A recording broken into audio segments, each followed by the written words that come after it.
My name is Steve Smith. This is TQA Weekly. If you have questions, comments, suggestions for topics, email me at ask@tqaweekly.com. Go to my website, tqaweekly.com, where you can interact with others on this episode, past others. Find other ways to subscribe, which now includes the Google Podcast option available on that page. And, of course, use the contact form to email me directly.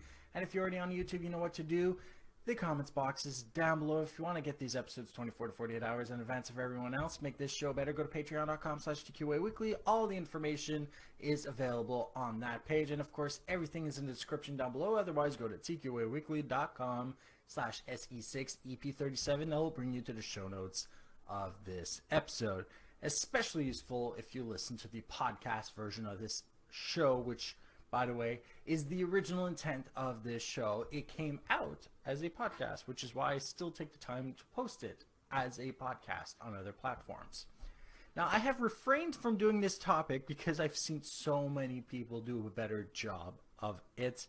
But Cardfan-YouTube and a few other of you have relentlessly beat me down with the virtual stick of commenting saying, why don't you talk about the history of YouTube? Now, I probably won't do a better job than some of these people that cut and paste and do a whole bunch of other amazing stuff in YouTube, not YouTube, but in video editors, but I'll give you my 2 cents about it. So first, I would like to point out that without PayPal, there is no YouTube. The 3 people responsible for founding YouTube are early PayPal employees, and these founders are Chad Hurley, Stephen Chen, and Jared Karim, probably assassinated name. And the youtube.com domain was registered on February 14th, 2005. Somebody didn't have a date. The first video, Me at the Zoo, by Jared Karim, was uploaded on April 23rd, 2005, and of course currently sits at above 31 million views. So more than halfway to 32 million views. And of course, marks the first upload ever on YouTube.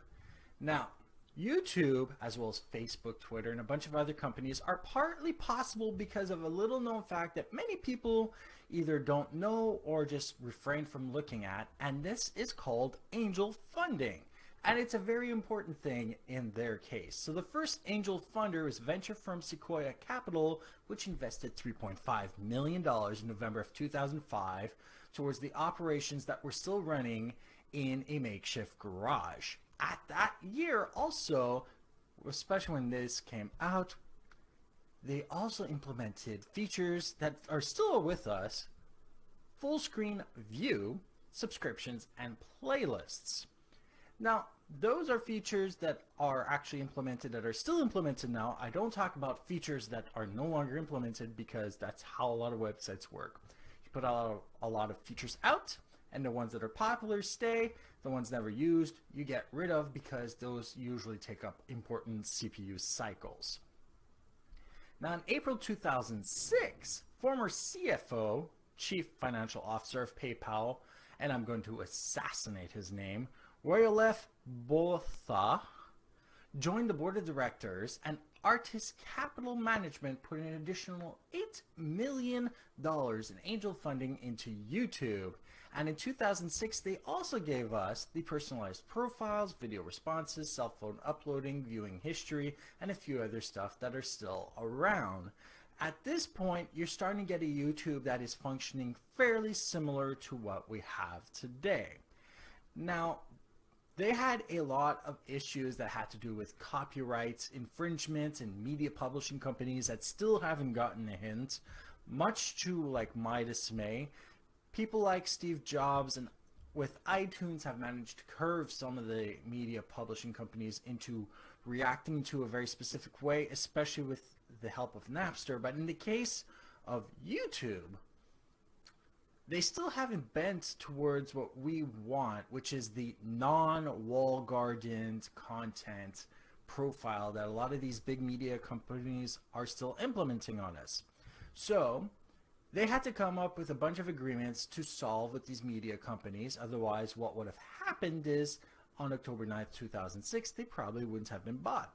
But because they had dealt with a lot of this stuff, October 9, 2006 actually marks the day that Google purchased YouTube for 1.65 billion US dollars in stock, which is good because of all the copyright issues and all that, and the fact that they are technically at that point hemorrhaging cash all the freaking time, especially since if you think about it, it costs a lot for bandwidth, and they were paying a lot for bandwidth, not to mention the electricity of running all those servers.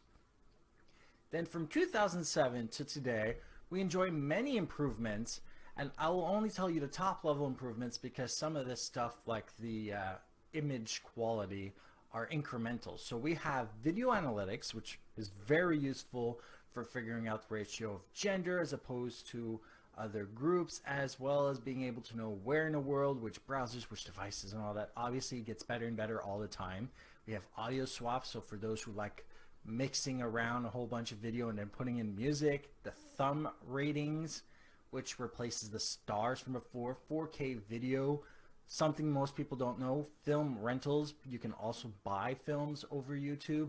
60 FPS video, as well as 360-degree video. YouTube partnerships, which is why a lot of people actually make a job out of posting on YouTube. And of course, in June 2012, marked the end of Google Video when it was completely merged into YouTube to become a singular entity on the internet. And from this, I would like to point out 5 things YouTube has achieved in all that time. From 2010 to present, Alexa ranks YouTube as the 3rd most visited website on the internet.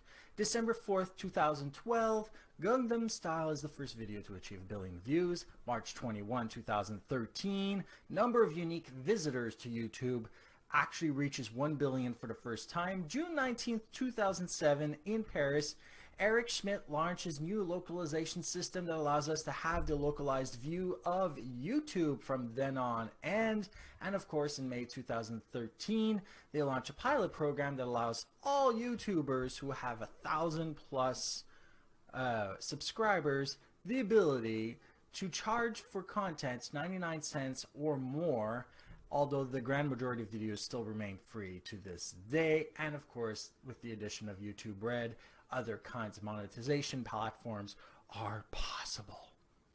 And as one last detail, if you do a simple search, and this is the last thing I'll say on this topic and I'll never speak about it ever again, you will find that over 500 hours of video are uploaded to YouTube every minute as of November 13th, 2015.